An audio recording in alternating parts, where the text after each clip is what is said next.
My name is Patricia Smith. I'm 34 years old. And if you had told me 3 years ago that I'd be sitting in a courtroom while a judge questioned my parents about stealing my $500,000 inheritance, I would have laughed in your face. Not because it was impossible, but because I truly believed my family would never do something like that to me. I was wrong. And the moment the judge asked that one simple question, everything my parents built their defense on collapsed in seconds. We weren't some dramatic, constantly fighting family. We did birthdays together. We took vacations every few years. My mom sent long emotional texts about how proud she was of her girls. My dad always talked about legacy, about how everything he did was for the family. I believed him. I really did. My younger sister, Emily, is 3 years younger than me. Growing up, she had this way of getting what she wanted without ever directly asking. She didn't demand, she just expected. And somehow, my parents always delivered. If she wanted to quit piano, they said she was finding herself. If I wanted to quit debate club because I was overwhelmed, I was told to toughen up. That was the dynamic. Subtle. Never obvious enough to call out, but always there. I was the responsible one, the safe one, the one who worked part-time in high school, the one who took out minimal student loans and paid them off early, the one who didn't ask for help because I was raised not to. Independence builds character, my dad used to say. Apparently, that lesson only applied to me. The inheritance came from my grandfather. He wasn't flashy. He ran a small manufacturing business for decades, invested quietly, and lived modestly. But when he passed, it turned out he had built something substantial. After taxes and distributions, there was about $1 million split evenly between his two grandchildren, me and Emily, $500,000 each. I didn't find that out right away. What I found out first was that Emily suddenly bought a house. Not a starter home, not a fixer-upper. A beautiful, fully renovated property in a quiet neighborhood. White exterior, big windows, modern kitchen. She posted photos online with captions about new beginnings and grateful for blessings. I remember staring at those pictures, confused. Emily had been bouncing between jobs for years: marketing assistant, boutique manager, yoga studio receptionist. She never stayed anywhere longer than 8 months, so I called her. "Hey, Em, did you win the lottery or something?" She laughed. "No, obviously not." "So, how did you afford a house?" There was a pause, just a second too long. "Mom and Dad helped," she said casually. "It's not a big deal." It felt off, but I let it go. I trusted my parents. I assumed maybe they'd co-signed or given her a loan. I wasn't jealous. If anything, I was happy for her.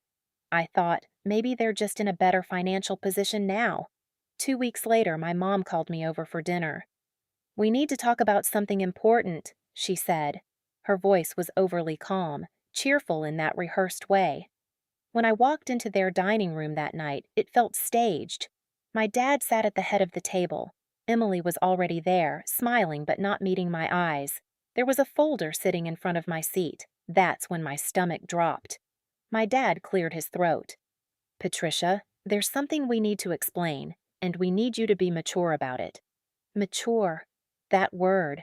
It always meant I was about to be told to accept something unfair. He slid the folder toward me. Inside were estate documents, bank transfer confirmations, my name, my grandfather's name, and a number. $500,000. But the account balance listed under my beneficiary line read, transferred, to a joint account held by my parents. I looked up slowly. "What is this?" My mom reached for my hand like this was emotional support. "Sweetheart, when your grandfather passed, we made a decision as a family." "A decision?" My voice felt distant, like it belonged to someone else. Emily finally spoke. "It just made more sense this way." Made more sense. My dad leaned back. "Your sister needed stability. You're already stable. You have a good job, savings, retirement accounts." Emily was struggling. "We didn't think it was fair for her to start so far behind." I blinked. "So you gave her my inheritance?" "It's not like that," my mom said quickly. "It's still in the family." That sentence. I will never forget that sentence. It was left to me, I said quietly. Grandpa named me. And he trusted us to manage things wisely, my dad snapped. We're your parents. There it was, authority, ownership, as if being my parents meant they had permanent access to anything with my name on it. I flipped through the documents again. That's when I saw it, a power of attorney form, dated 3 years earlier, back when I had surgery and temporarily gave my parents limited authority to handle insurance paperwork while I was under anesthesia. They had used that document to transfer my inheritance without telling me. My chest felt tight. You moved $500,000 without even calling me? We knew you'd overreact, Emily said under her breath. Overreact. I stood up. Give it back. The room went silent. My dad's expression hardened. It's already been used.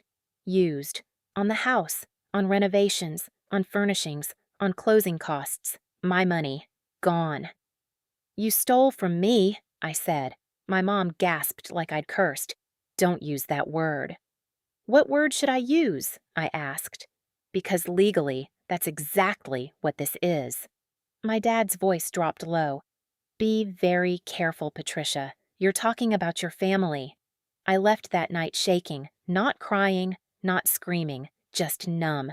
I went home, opened my laptop, and started researching estate law. By morning, I had one realization that made my hands go cold. What they did wasn't just unethical, it was illegal. I hired a lawyer the next day, a quiet woman with sharp eyes who didn't waste words. She read everything, every document, every signature, every transfer. Then she looked at me and said, Did you authorize this? No. Did you verbally consent? No. She leaned back. Then this is misappropriation of beneficiary funds at best, fraud at worst. Fraud. The word echoed in my head. When my parents received the formal demand letter requesting the immediate return of my $500,000, they didn't apologize. They sued me. They claimed I had verbally agreed to reallocate the inheritance for the benefit of the family. They said I understood Emily's financial vulnerability. They said I had given my blessing. I couldn't believe it. They weren't just keeping the money. They were rewriting reality. The months leading up to court were exhausting. Family members called me selfish. An aunt told me I was tearing the family apart over money. Emily posted vague quotes online about betrayal and greed. Not once did she acknowledge what actually happened. My parents tried to corner me twice, once outside my office, once at my apartment. My mom cried both times. Why are you doing this to us? She kept asking. I finally said, You did this to me. The courtroom day came faster than I expected. I wore the simplest navy suit I owned.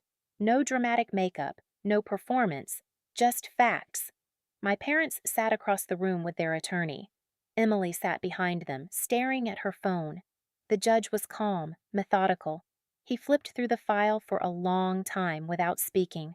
The silence felt heavy enough to crush bone. My parents' lawyer argued first. He said I had verbally agreed. He said the power of attorney allowed financial discretion. He said this was a family misunderstanding escalated unnecessarily. Then my lawyer stood. She didn't raise her voice. She didn't dramatize. She simply pointed to the will. My name listed clearly. 50% beneficiary, direct distribution, no conditional clauses, no parental oversight instructions. Then she pointed to the transfer date. Funds moved 3 days after deposit. No written consent from me. No recorded authorization. Just a power of attorney clearly limited to medical and temporary administrative matters. The judge looked at my parents, and then he asked one question. If the funds were legally designated to your daughter and you claim she consented, can you provide a single piece of evidence, written or recorded, confirming that consent before the transfer occurred? The courtroom went silent. Their lawyer shuffled papers, cleared his throat. Your Honor, this was a verbal family agreement. The judge interrupted. Evidence. Nothing.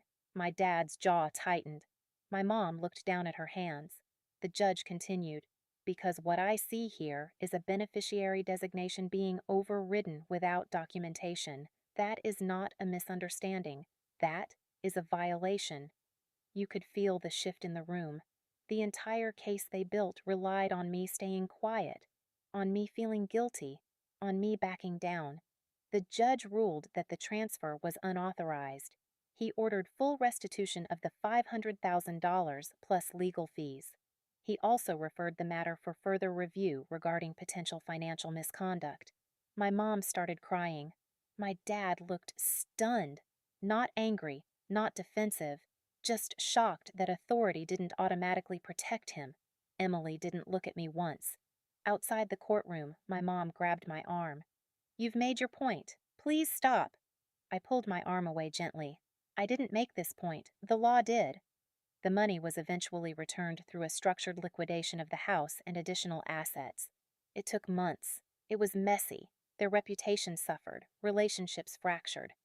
But here's what nobody talks about in stories like this. It was never just about the money.